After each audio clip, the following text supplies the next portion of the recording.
BJP ಪಕ್ಷಕ್ಕೂ ವಂಚಕಿ ಚೈತ್ರಾ ಕುಂದಾಪುರ ಪ್ರಕರಣಕ್ಕೂ ಯಾವುದೇ ಸಂಬಂಧ ಇಲ್ವಂತೆ. ಹೀಗಂತ ಬಿಜೆಪಿಯ ಮುಖಂಡರು ಮಾಜಿ ಮುಖ್ಯಮಂತ್ರಿ ಬಸವರಾಜ ಬೊಮ್ಮಾಯಿ ಅವರು ಮಂಗಳೂರಿಗೆ ಬಂದು ಗಿಣಿಪಾಠ ಒಪ್ಪಿಸಿದ್ದಾರೆ. ಚೈತ್ರಾ ಪ್ರಕರಣಕ್ಕೂ ಬಿಜೆಪಿಗೂ ಯಾವುದೇ ರೀತಿಯ ಸಂಬಂಧ ಇಲ್ಲ ಅಂತ ಅವರು ಕ್ಲೀನ್ ಚಿಟ್ ಕೂಡ ಕೊಟ್ಟಿದ್ದಾರೆ. ಆಹಾಹಾಹಾ, ಬೊಮ್ಮಾಯಿ ಅವರು ಎಂತಹ ಪರಮ ಸತ್ಯವನ್ನು ಹೇಳಿದ್ದಾರೆ ನೋಡಿ. ಈ ಪರಮ ಸತ್ಯವನ್ನ ಬೊಮ್ಮಾಯಿ ಅವರೇ ಅವರ ತಮ್ಮ ಬಾಯಾರೆ ಹೇಳಬೇಕು, ನಾವು ಅದನ್ನ ಸತ್ಯ ಎಂದು ಒಪ್ಪಿಕೊಳ್ಬೇಕು ಅಲ್ವಾ ಮಿಸ್ಟರ್ ಬೊಮ್ಮಾಯಿ ಅವರೇ? ರೀ ಬೊಮ್ಮಾಯಿ ಸಾಹೇಬ್ರೆ, ನಾವೇನು ಕಿವಿಗೆ ಹೂ ಇಟ್ಕೊಂಡಿದ್ದೇವ? ನೀವು ಹೇಳಿದ್ರೆ ನಂಬಿ ಬಿಡೋಕೆ ನಮ್ಮನ್ನೇನು ಮೂರ್ಖರು ಅಂದ್ಕೊಂಡಿದ್ರ ಹೇಗೆ? ಈ ಫ್ರಾಡ್ ಕೇಸಿಗೂ ಬಿಜೆಪಿಗೂ ಸಂಬಂಧವೇ ಇಲ್ಲ ಅಂತಿರಲ್ಲ. ಹಾಗಿದ್ರೆ ಈ ಪ್ರಕರಣದ ಆರೋಪಿಗಳಾಗಿರುವ ಚೈತ್ರಾ ಕುಂದಾಪುರ, ಗಗನ್ ಕಡೂರು ಯಾರು?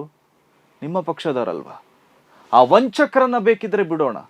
ಇಲ್ಲಿ ದೂರುದಾರ ಇದ್ದಾರಲ್ಲ, ವಂಚನೆಗೆ ಒಳಗಾದವರು ಗೋವಿಂದ ಬಾಬು ಪೂಜಾರಿ, ಅವರು ಯಾರು? ಬಿಜೆಪಿ ಅವರಲ್ವಾ? ಎಲ್ಲರೂ ನಿನ್ನೆಯಿಂದ ಗೋವಿಂದ ಪೂಜಾರಿ ಅವರನ್ನ ಕೇವಲ ಉದ್ಯಮಿ ಅಂತಿದ್ದಾರೆ, ಸಮಾಜ ಸೇವಕರು ಅಂತ ಹೇಳ್ತಾ ಇದ್ದಾರೆ. ನಿಜ, ಅವರು ಉದ್ಯಮಿಯೂ ಹೌದು, ಹಾಗೆ ಅವರು ಬಿಜೆಪಿಯ ರಾಜ್ಯ ನಾಯಕರೂ ಹೌದು. ಗೋವಿಂದ ಬಾಬು ಪೂಜಾರಿ ಅವರು ಬಿಜೆಪಿಯ ಹಿಂದುಳಿದ ವರ್ಗಗಳ ಮೋರ್ಚಾದ ರಾಜ್ಯ ಕಾರ್ಯದರ್ಶಿ ಹುದ್ದೆಯಲ್ಲಿದ್ದಾರೆ. ಅಮಿತ್ ಶಾ ಅವರು ಬಂದಾಗ ಅವರನ್ನ ಸ್ವಾಗತಿಸುವ ಸಾಲಿನಲ್ಲಿದ್ದ ನಾಯಕ ಈ ಗೋವಿಂದ ಬಾಬು ಪೂಜಾರಿ ಅವರು. ಗೋವಿಂದ ಬಾಬು ಪೂಜಾರಿ ಅವರು ಕೇವಲ ಉದ್ಯಮಿಯಾಗಿ, ಸಮಾಜ ಸೇವಕರಾಗಿ ಬಿಜೆಪಿ ಟಿಕೆಟ್ಗೆ ಪ್ರಯತ್ನಿಸಲಿಲ್ಲ. ಬಿಜೆಪಿ ನಾಯಕರಾಗಿದ್ದುಕೊಂಡೇ ಅವರು ಬೈಂದೂರು ಬಿಜೆಪಿ ಟಿಕೆಟ್ಗೆ ಪ್ರಯತ್ನಿಸಿದ್ರು.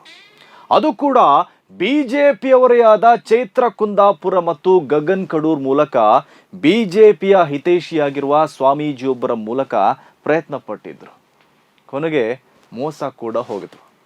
ಈ ಬಗ್ಗೆ ಗೋವಿಂದ ಪೂಜಾರಿ ಅವರು ಮೌಖಿಕವಾಗಿ ಬಿಜೆಪಿ ನಾಯಕರಿಗೆ ದೂರು ಕೊಟ್ಟಿದ್ರು, ಪತ್ರದ ಮೂಲಕ ದೂರು ಕೊಟ್ಟಿದ್ರು.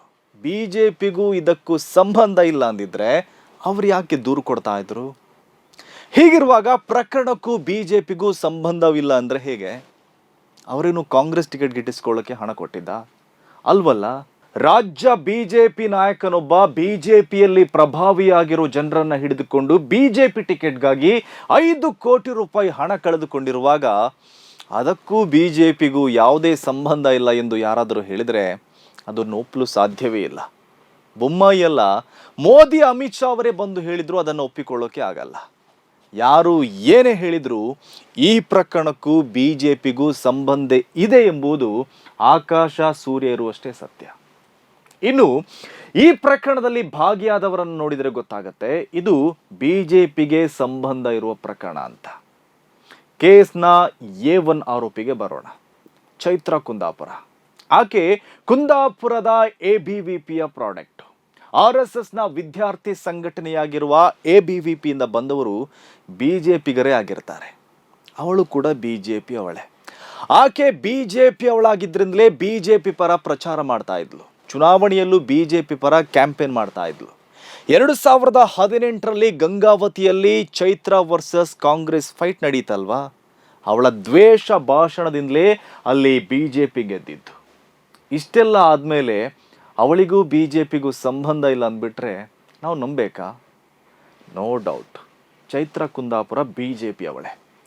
ಯಾವಾಗ ನೋಡಿದ್ರೂ ಚೈತ್ರಾ ಕುಂದಾಪುರ ಜೊತೆ ಬಿಜೆಪಿ ನಾಯಕರು ಕಾಣಿಸ್ಕೊಳ್ತಾರೆ, ಅದು ಕೂಡ ದೊಡ್ಡ ದೊಡ್ಡ ನಾಯಕರು. ಅವಳಿಗೂ ಬಿಜೆಪಿಗೂ ಸಂಬಂಧ ಇದ್ದಿದ್ದಕ್ಕೆ ತಾನೇ ಬಿಜೆಪಿ ನಾಯಕರು ಅವಳ ಜೊತೆ ವೇದಿಕೆ ಹಂಚಿಕೊಳ್ತಾ ಇದ್ದಿದ್ದು. ಸಂಬಂಧವೇ ಇಲ್ಲ ಅಂದಿದ್ರೆ ಅವರೆಲ್ಲ ಚೈತ್ರ ಜೊತೆ ವೇದಿಕೆ ಹಂಚಿಕೊಳ್ತಾ ಇರಲಿಲ್ಲ. ಹೀಗಾಗಿ ಚೈತ್ರಾಳನ್ನ ಕೇವಲ ಹಿಂದೂ ನಾಯಕಿ, ಸಾಮಾಜಿಕ ಕಾರ್ಯಕರ್ತೆ ಅಂತ ನೋಡಬೇಕಾಗಿಲ್ಲ. ಅವಳು ಬಿಜೆಪಿ ಕಾರ್ಯಕರ್ತೆಯೂ ಹೌದು. ಈ ಪ್ರಕರಣದ A2 ಆರೋಪಿಯಾಗಿರುವ ಗಗನ್ ಕಡೂರ್ ಕೂಡ ಬಿಜೆಪಿ ಮುಖಂಡ. ಅವನು ಬಿಜೆಪಿ ಯುವ ಮೋರ್ಚಾದ ಲೀಡರೇ ಹೊರತು ಕಾಂಗ್ರೆಸ್ನ ನಾಯಕನಲ್ಲ. ಗಗನ್ ಕಡೂರ್ ಚಿಕ್ಕಮಗಳೂರಿನ ಬಿಜೆಪಿ ಯುವ ಮೋರ್ಚಾದ ನಾಯಕ. ಮೊನ್ನೆ ತನಕ ಅವನು ಬಿಜೆಪಿಯ ಯುವ ಮೋರ್ಚಾದ ಚಿಕ್ಕಮಗಳೂರು ಜಿಲ್ಲಾ ಕಾರ್ಯದರ್ಶಿಯಾಗಿದ್ದ. ನೀವು ಮುಖ ಮುಚ್ಚಿಕೊಳ್ಳೋದಕ್ಕೋಸ್ಕರ ಕಾಲ ಮೀರಿದ ಮೇಲೆ ಅವನನ್ನು ಹುದ್ದೆಯಿಂದ ತೆರವುಗೊಳಿಸಿರ್ಬೋದು. 1 ತಿಂಗಳ ಹಿಂದೆ ಪಕ್ಷದ ಹುದ್ದೆಯಿಂದ ಆತನನ್ನು ತೆರವುಗೊಳಿಸಿ ಈ ಪ್ರಕರಣಕ್ಕೂ ಬಿಜೆಪಿಗೂ ಯಾವುದೇ ಸಂಬಂಧ ಇಲ್ಲ ಅಂತ ಹೇಳಿದ್ರೆ ಎಲ್ಲ ಮುಗಿಯುತ್ತಾ? ಖಂಡಿತ ಇಲ್ಲ. ವಂಚಕ ಗಗನ್ ಕಡೂರ್ ಬಿಜೆಪಿ ನಾಯಕನಾಗಿದ್ದುಕೊಂಡೇ ಬಿಜೆಪಿ ಟಿಕೆಟ್ ವಿಚಾರದಲ್ಲಿ ಬಿಜೆಪಿ ನಾಯಕನಿಗೆ ವಂಚಿಸಿರುವುದರಿಂದ ಈ ಪ್ರಕರಣಕ್ಕೂ ಬಿಜೆಪಿಗೂ ಸಂಬಂಧ ಇದೆ ಎಂದೇ ಒಪ್ಪಿಕೊಳ್ಬೇಕಾಗತ್ತೆ. ಇದೆಲ್ಲವೂ ಕಣ್ಣಿಗೆ ಕಾಣುವ ಸತ್ಯ. ಈ ಪ್ರಕರಣಕ್ಕೂ ಬಿಜೆಪಿಗೂ ಇಷ್ಟೆಲ್ಲ ಸಂಬಂಧ ಇರೋದು ಸಾಕ್ಷಿ ಸಮೇತ ಪ್ರೂವ್ ಆಗ್ತಿದ್ರು ಬಿಜೆಪಿಯವರು ಮಾತ್ರ ನಮಗೂ ಇದಕ್ಕೂ ಸಂಬಂಧ ಇಲ್ಲ ಅಂತ ಹೇಳಿಕೊಂಡು ತಿರುಗಾಡ್ತಾ ಇದ್ದಾರೆ. ಬೇಕಾದಾಗ ಬಳಸಿಕೊಳ್ಳುವುದು, ಬೇಡವಾದಾಗ ಬಿಸಾಡೋದು. ಇವರ ಇತಿಹಾಸವೇ ಇಷ್ಟು. ಬೇಕಾದಾಗ ಬಳಸ್ಕೊಳ್ತಾರೆ, ಬೇಡವಾದಾಗ ಎಸೆದು ಬಿಡಿಸ್ತಾರೆ. ಕೊನೆಗೊಂದು ರೆಡಿಮೇಡ್ ಡೈಲಾಗ್, ಇದಕ್ಕೂ ನಮಗೂ ಯಾವುದೇ ಸಂಬಂಧ ಇಲ್ಲ ಅಂತ. ಆದರೆ ಚೈತ್ರ ಕುಂದಾಪುರಳ ದ್ವೇಷದ ಭಾಷಣ ಇವರಿಗೆ ಬೇಕಾಗಿತ್ತು. ಗೋವಿಂದ ಬಾಬು ಪೂಜಾರಿ ಅವರ ಹಣವು ಇವರಿಗೆ ಬೇಕಾಗಿತ್ತು. ಇಂತಹ ಸಾವಿರ ಜನರನ್ನ ಇವರು ಹೀಗೆ ಬಳಸಿ ಬಿಸಾಡಿ ಕೈ ತೊಳೆದುಕೊಂಡಿದ್ದಾರೆ. ಇದೆಲ್ಲ ಕೊನೆಯಾಗಬೇಕಾದ್ರೆ ಈ ಪ್ರಕರಣವನ್ನ ತಾರ್ಕಿಕ ಅಂತ್ಯಕ್ಕೆ ಕೊಂಡೊಯ್ಯಬೇಕು. ಚೈತ್ರ ಹೇಳಿದ ಹಾಗೆ ಈ ಪ್ರಕರಣದಲ್ಲಿರುವ ದೊಡ್ಡ ತಲೆಗಳು ಇವೆಯಂತೆ. ಆ ದೊಡ್ಡವರನ್ನ ಹುಡುಕಿ ಹೊರಗೆ ತರಬೇಕು. ಆವಾಗ ಗೊತ್ತಾಗುತ್ತೆ ಯಾರಿಗೆ ಸಂಬಂಧ ಇದೆ ಇಲ್ಲ ಅಂತ.